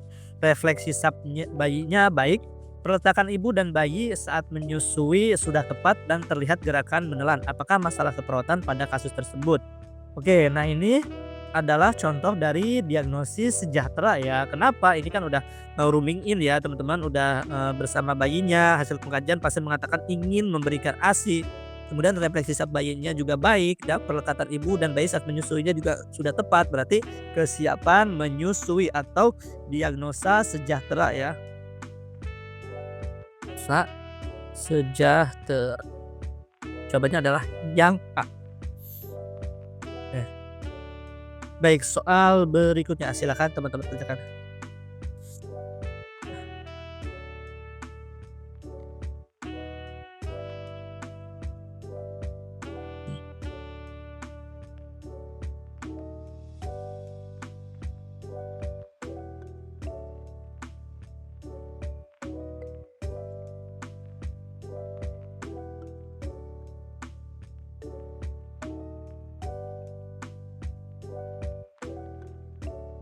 Baik, mari kita bahas. Seorang perempuan berusia 20 tahun bekerja sebagai model dirawat di RS karena kecelakaan yang mengakibatkan luka di wajahnya. Hasil pengkajian, pasien mengatakan sudah tidak ada lagi yang bisa saya lakukan. Saya tidak bisa bekerja lagi. Dan diucapkan berulang-ulang, pasien terlihat murung dan susah tidur. Apakah masalah keperawatan pada pasien tersebut? Ya, jawabannya adalah ketidakberdayaan. Ya, ketidakberdayaan. Karena di sini ada saya tidak bisa bekerja lagi. Jadi mau berobat tetapi tidak bisa bekerja lagi. Nah, apa bedanya dengan keputusasaan? Keputusasaan ya. Keputusasaan itu pasiennya tidak mau berobat. Jadi sudah putus asa ya. Tidak mau berobat. Misalnya pasien yang harusnya HD seminggu 2 kali tapi menolak melakukan hemodialisis, atau pasien yang harusnya menjalani kemoterapi tetapi menolak kemoterapi. Nah, itu adalah contoh dari keputusasaan ya. Karena di sini tidak ada kata malu ya, malu misalnya malu gitu kan. Ya. Nanti kita akan bahas lebih detailnya itu di jiwa ya, di materi jiwa. Ini kan materi umum dulu ya. Ini saya tidak bisa bekerja lagi, tandanya itu adalah ketidakberdayaan. Gangguan citra tubuh, tidak ada yang merasakan, tidak ada yang mengatakan kalau pasiennya malu gitu kan, malu dengan wajahnya, atau misalnya menutupi wajahnya. Oke, nih soal berikutnya. tadi sudah dibahas. Bukan gangguan citra tubuh. Kalau gangguan citra tubuh ada yang mengatakan malu misalnya atau misalnya menutupi bagian tubuhnya.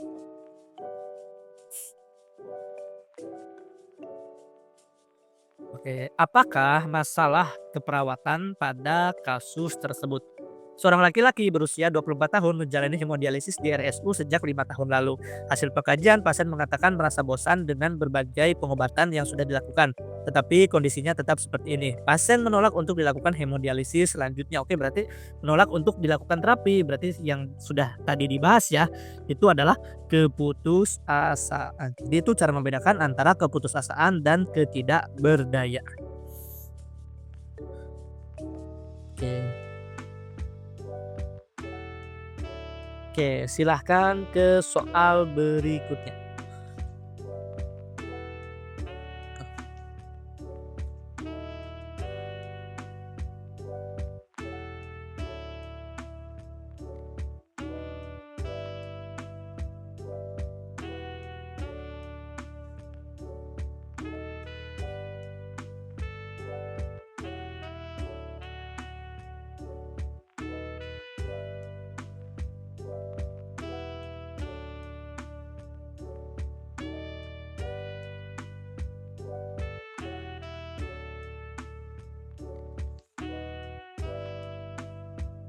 Oke, tadi sepertinya ada yang membahas ini ya, yang di grup ya. Oke.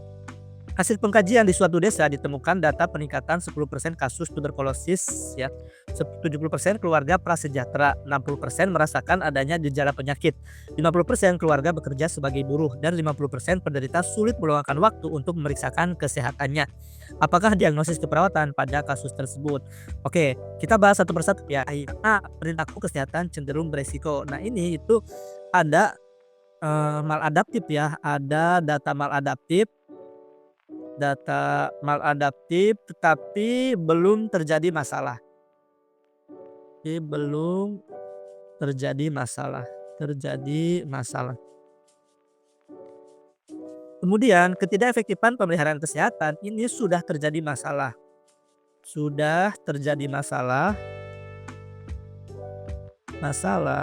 Tetapi masyarakat tidak tahu cara mengatasinya. Masyarakat tidak tahu cara mengatasinya.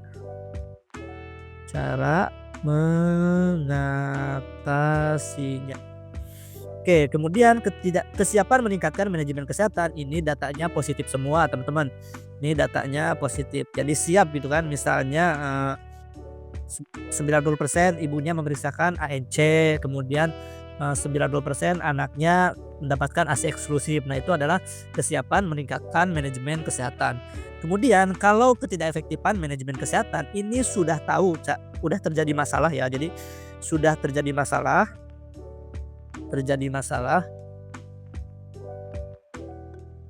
Kemudian sudah tahu juga ya, tetapi tidak melanjutkannya ya.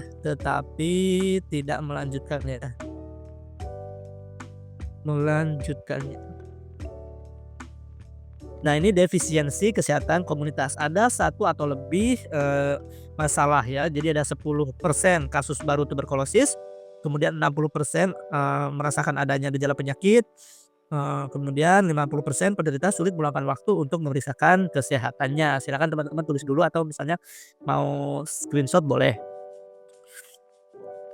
Step 1, 2, 3, cekrek. Nah, intervensi atau rencana tindakan keperawatan untuk mengatasi masalah kesehatan dan meningkatkan kesehatan ya. Misalnya Jadi jawaban tadi yang A. Ya, E ya? ya, jawabannya E ya, defisiensi kesehatan komunitas, karena ada satu atau lebih gejala masalah di suatu komunitas tersebut.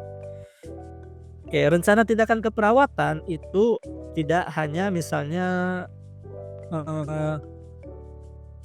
kolaborasi juga bisa untuk intervensi keperawatan ya. Jadi misalnya kalau kolaborasi itu langsung mengatasi masalahnya ya, kita pilihlah yang kolaborasi. Contohnya misalnya pasiennya nyeri dada di sebelah kiri, menjalar ke punggung, kemudian ke lengan gitu kan, kemudian tidak berhenti atau tidak berkurang saat istirahat, berarti kan itu kita harus berkolaborasi memberikan ISDN atau nitrogliserin ya, karena tidak akan berhenti dengan misalnya memberikan posisi nyaman atau melakukan teknik distraksi dan relaksasi. Jadi langsung ke intinya, misalnya penyempitan jalan napas ya, berarti intinya ya memberikan inhalasi menggunakan bronchodilator. Oke, silakan teman-teman.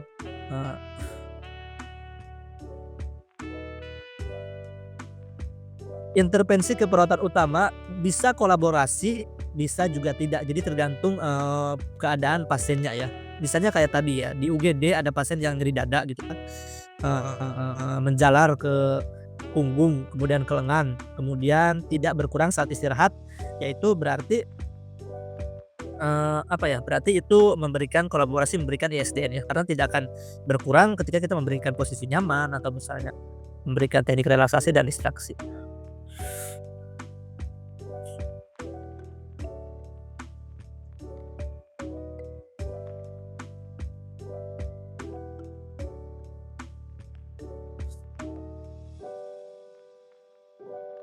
Oke. Seorang perempuan 26 tahun G1P0A0 hamil 37 minggu diantar suami ke klinik dengan keluhan nyeri pada perut dan terasa panas. Hasil pemeriksaan tekanan darah 120/80 mmHg. Frekuensi nadi 94 kali per menit, frekuensi napas 18 kali per menit. Suhunya 37 derajat Celcius, TFU-nya 34 cm. Pasien dengan keluhan kadang mulut terasa asam, mudah lelah dan perut terasa penuh. Apakah rencana tindakan yang tepat pada kasus tersebut? A. Ajarkan teknik distraksi. B. Posisikan pasien duduk bersandar. C. Sarankan pasien minum susu hangat. D. Beri biskuit cracker setiap keluhan muncul. Atau E. Larang pasien langsung tidur sesudah makan. Ya, jawabannya adalah yang E ya. Ketika habis makan tidur ini kan dengan keluhan nyeri dan perut terasa panas, itu dicurigai adanya reflux dari lambung ke esofagus ya. Jadi ketika kita habis makan langsung tidur, resiko refluksnya lebih tinggi. Jadi larang pasien langsung tidur sesudah makan. Nah, ini tanda-tanda dari reflux ya, terasa panas ya. Kemudian ada mulut terasa asam, berarti kan reflux ya, asam lambung ke saluran pencernaan yang bagian atas. Oke, teman-teman, saya minta waktunya ya, kan ini sudah 5:29, selesaikan dulu ya, gak apa-apa ya.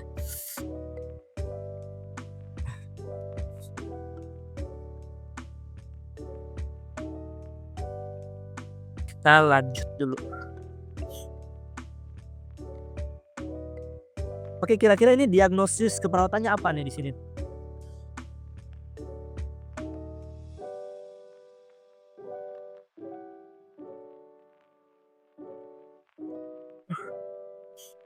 Ya benar ya, halusinasi.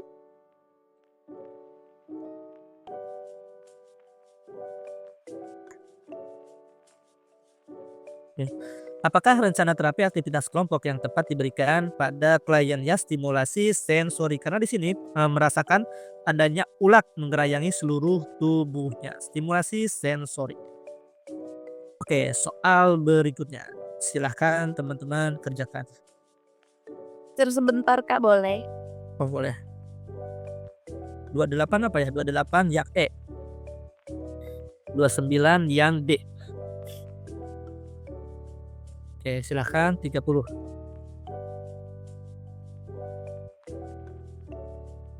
Kalau ini sudah jelas ya, kolaboratif ya teman-teman.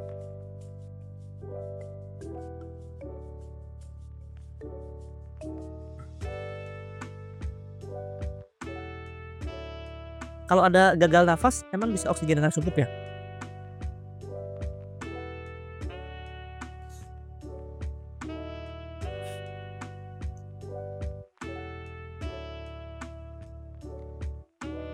Ya, risiko gagal napas berarti dipasang endotracheal tube ya. Tapi kan di sini kolaboratif. Nah, kalau misalnya lidah jatuh ke belakang itu bisa oropharyngeal tube ya. Ini mandiri ya, mandiri keperawatan itu sampai oropharyngeal tube atau sampai laring tube tuh yang kayak bentuknya kayak apa ya? Lupa lagi saya. Oropharyngeal tube. Kecuali kalau misalnya ini ada fraktur mandibula ya, ada fraktur mandibula, kemudian ada refleks gag atau refleks muntah atau refleks gag, nya positif itu adalah di nasopharyngeal airway, NPA ya, NPA, nasopharyngeal airway.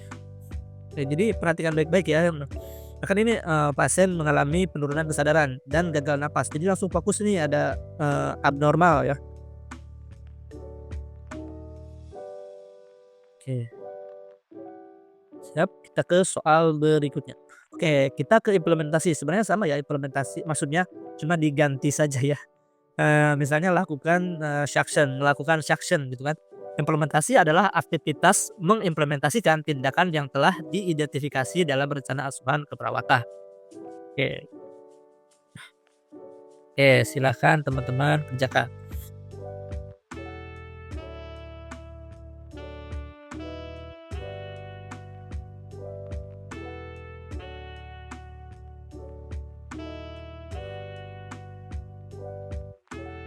Oke, ini sudah jelas ya.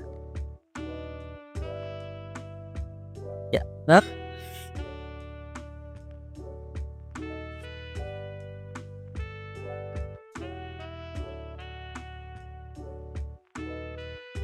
Apakah tindakan mandiri yang bisa dilakukan oleh perawat? Seorang perempuan umur 22 tahun dirawat di ruang perawatan mengeluh sulit tidur karena sering batuk berlendir, nafsu makan berkurang dan terasa lemas. Pada saat pemeriksaan didapatkan hasil tekanan darahnya langsung kita lewat saja. Pada pemeriksaan fisik didapatkan data wajah pucat, terdengar suara ronki di paru. Ya, jawabannya adalah mengajarkan batuk efektif. Kalau misalnya ada fisioterapi dada ya, itu tetap batuk efektif ya. Fisioterapi dada itu untuk pasien yang kelelahan ya, kelelahan atau pasien menderita CHF. Nah, tidak mungkin dilakukan batuk efektif kalau pasien yang mengalami kelelahan. Oke, silahkan soal berikutnya.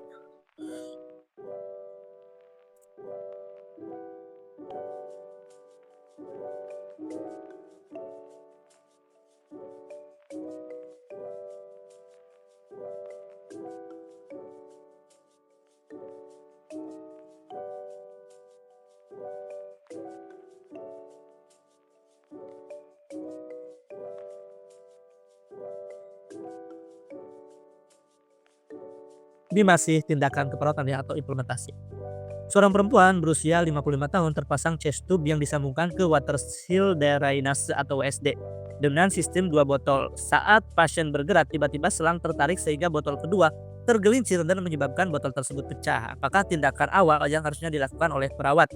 Sambungkan kembali botol yang utuh. Jangan ya, klem selang dekat dada. Yang diklaim ya agar tidak ada udara masuk ke rongga paru-paru ya. Lepas selang dari dada, jangan ya. WSD itu tindakan kolaboratif. Bersihkan pecahan botol ya, nanti itu mah ganti dengan botol baru juga nanti. Oke, soal berikutnya silahkan teman-teman kerjakan.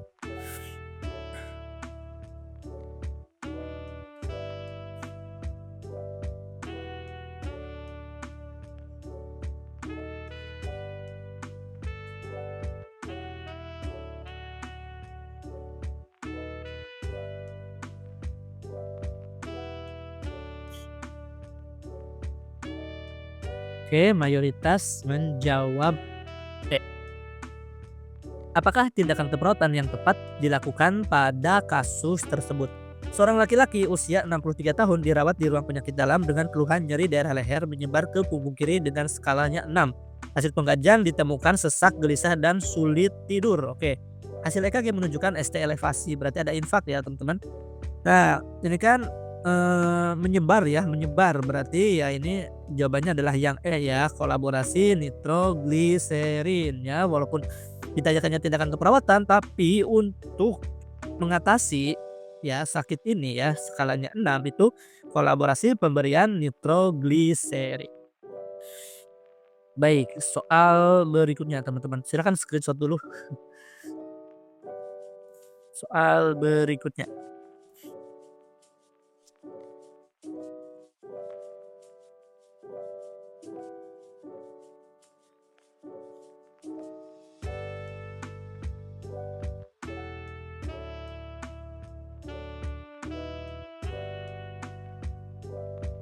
Ya, benar sekali. Di sini ada skala nyerinya 7. Berarti kita langsung kolaborasi pemberian analgetik ya. Nah, sudah 7.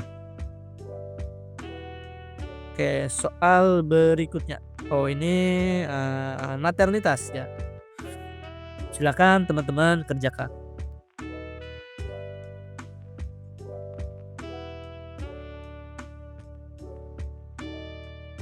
Kak, indikasi perbedaan intervensi dilakukan fisioterapi dengan batu efektif adalah, nah kalau fisioterapi itu misalnya tidak ada data pasien mengatakan, bisa aja sih misalnya pasien mengatakan susah mengeluarkan dahak, kemudian pasiennya mengalami kelelahan dan CHF. Nah itu harus fisioterapi karena kalau dilakukan batu efektif itu akan menambah kelelahan pasien tersebut. Oke, ini sudah cukup jelas ya. Seorang perempuan 35 tahun G1P0A0 hamil ke 20 minggu datang ke UGD dengan keluhan keluar darah dari kemaluannya. Apakah tindakan keperawatan utama pada kasus tersebut? Ya, menganjurkan tirah baring.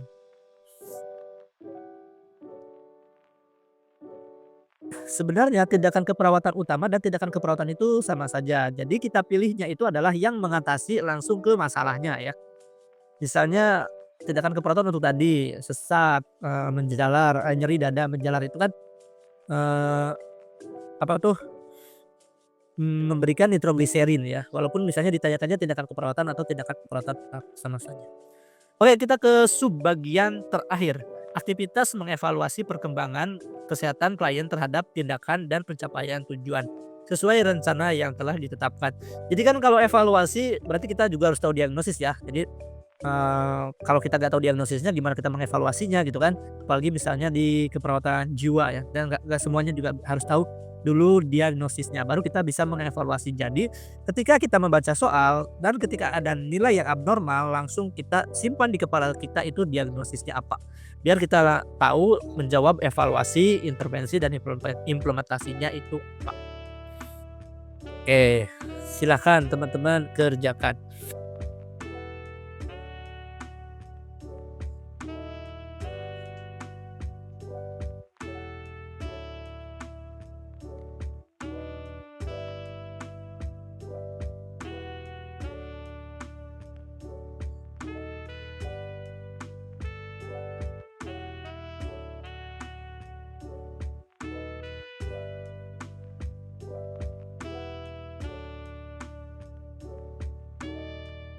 Oke. Yuk kita bahas, apakah evaluasi utama yang dilakukan setelah tindakan tersebut. Oke, di sini yang kita dengar abnormalnya itu adalah wheezing dan ronhi. Wheezing dan ronhi itu dicek menggunakan auskultasi atau bunyi nafas. Maka jawabannya adalah yang A, suara nafas. Teman-teman saya nggak terlalu cepat kan? Kan teman-teman sudah membaca. Oke, soal berikutnya.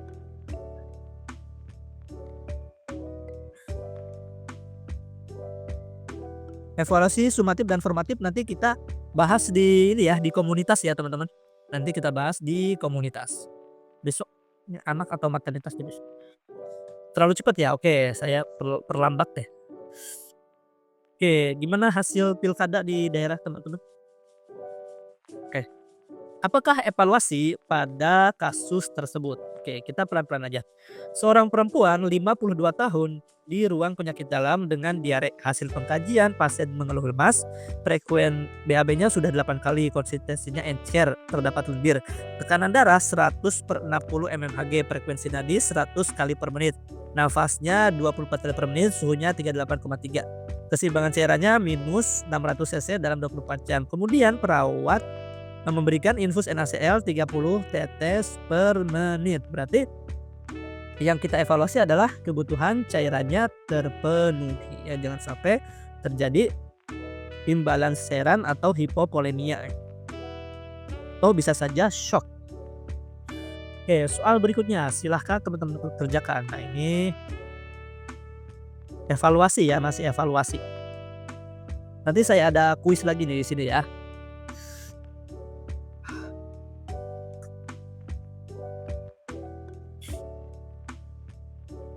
Silakan 1 menit teman-teman kerjakan dulu.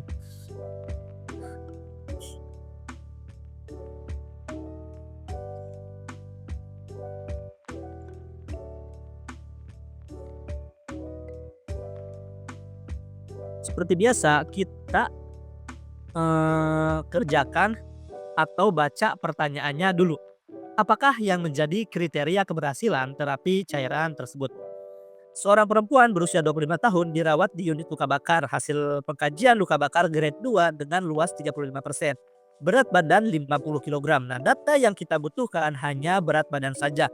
Yang lainnya bisa tidak kita butuhkan. Kenapa? Karena normalnya itu adalah 0,5 mili per kg BB per jam sampai dengan 1 mili per kg BB per jam. Jadi tinggal 0,5 dikali 50 adalah 25, 1 dikali 50 adalah 50. Oke, jadi jawabannya adalah yang B.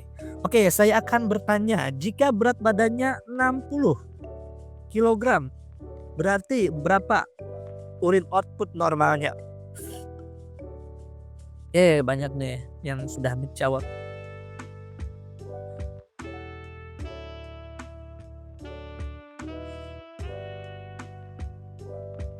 Ya, urin output normalnya itu adalah 30 sampai 60. Jadi 60 dikali 0,5 adalah 30, 60 dikali 1 itu adalah 60. Jadi 30 sampai 60 ya, pokoknya setengahnya dan angka dan berat badan tersebut. Oke, ada yang masih bingung di sini?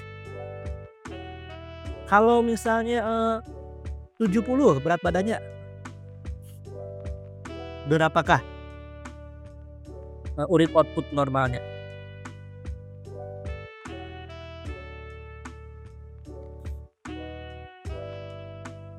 Ya, betul sekali, 35 sampai 70. Jadi setengahnya dari 70 dan 70 itu sendiri. Oke, baik teman-teman, itu tadi soal terakhir. Kita bertemu lagi besok ya, mudah-mudahan materinya bisa saya share besok pagi. Tentang manajemen ya, mungkin minggu depan ya, tentang manajemen kan nanti dipisah ya antara S1 dan D3. Tadi ada yang minta yang diagnosis ya. Besok jam 4 masih sama. Gimana sih? Kak, boleh bertanya, Kak? Boleh. Kak, untuk pengangkatan diagnosa kan di buku diagnosa SDKI mengatakan bahwa 80 sampai 100 untuk nilai untuk diangkat diagnosanya. Maksudnya data mayornya 80 sampai 100 untuk diangkat dia diagnosanya. Apakah kalau pembahasannya soalnya apakah kita tetap mengacu pada itu atau dilihat dari yang mengancam diri pasien? Misalnya yang mengancam diri pasien itu tidak sampai 80% untuk mengangkat diagnosa tersebut. Apakah tetap kita angkat atau bagaimana, Kak? Terima kasih. Tetap mengangkat mengancam nyawa ya teman-teman. Kenapa? Karena nanti tindakannya, intervensinya juga diprioritaskan dari mengancam nyawa ya. Kalau misalnya yang 80% itu misalnya tidak ada data mengancam nyawa, kemudian datanya masih random gitu. Tapi kalau mengancam nyawa kita prioritaskan yang mengancam nyawa dulu, karena nanti intervensinya juga dan implementasinya dari kita kerjakan dari yang mengancam nyawa dulu. Oke. Yang komunitas mana ya? Ini ya, teman silahkan.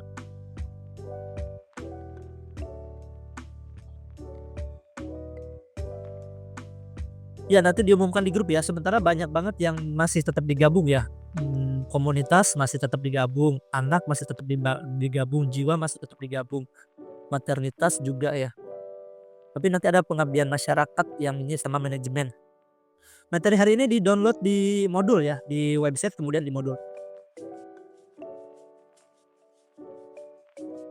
Nanti kita belajar di komunitas lebih dalam di komunitas. Nanti kita akan bahas satu persatu. Nah, yang ini perilaku kesehatan cenderung berisiko, kemudian ada contohnya, kemudian kita efektifan pemeriksaan kesehatan ada contohnya, kesiapan meningkatkan manajemen kesehatan juga ada contohnya.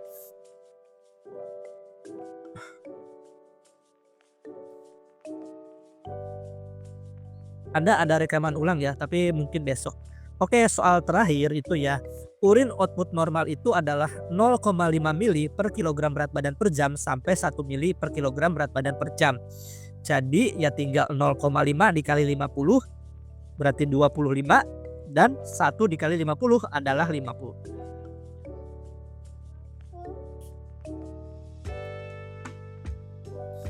Ya, jiwa itu berbeda-beda ya. SP jiwa itu obat itu terakhir ya, yang terupdate itu obat itu terakhir. Kemudian kalau berat badannya 60 ya berarti setengah dikali 60 adalah 30, kemudian 60 dikali 1 adalah 60. Ya. Baik teman-teman, itu saja yang bisa saya sampaikan pada kali ini. Semoga bermanfaat ilmunya. Soal-soal tryout mudah-mudahan kami update. Di bimbel sebelah SP2 minum obat ya. Coba kita cari yang terbaru ya. Itu udah 2005 ke bawah ya. Kemudian besok nanti kita akan belajar lagi di jam 4 sore ya. Kalau 90 menit tapi kalau lebih juga gak apa-apa ya. SP2 minum obat ya. Kita coba cek lagi. Saya juga kurang yakin. Ya saya pamit ya teman-teman, persiapkan dengan baik-baik dan jangan sampai ketinggalan informasi ya. Ada cerita teman saya itu ikut di DKI itu waktu dulu itu kayak pengumuman itu hari Senin, ujian udah hari Rabu. Nah pas hari Rabu dia tidak tahu kalau itu ujian, jadi gak ikut ujian padahal sayang banget orangnya pinter. Jadi teman-teman harus update terus ya di website informasi, jangan sampai ketinggalan. Oke, saya pamit teman-teman. Assalamualaikum warahmatullahi wabarakatuh. Ya, sama-sama. Waalaikumsalam warahmatullahi wabarakatuh. Mas Leo, saya Oke, terima kasih Bang Anton. Kita stop record terlebih dahulu ya.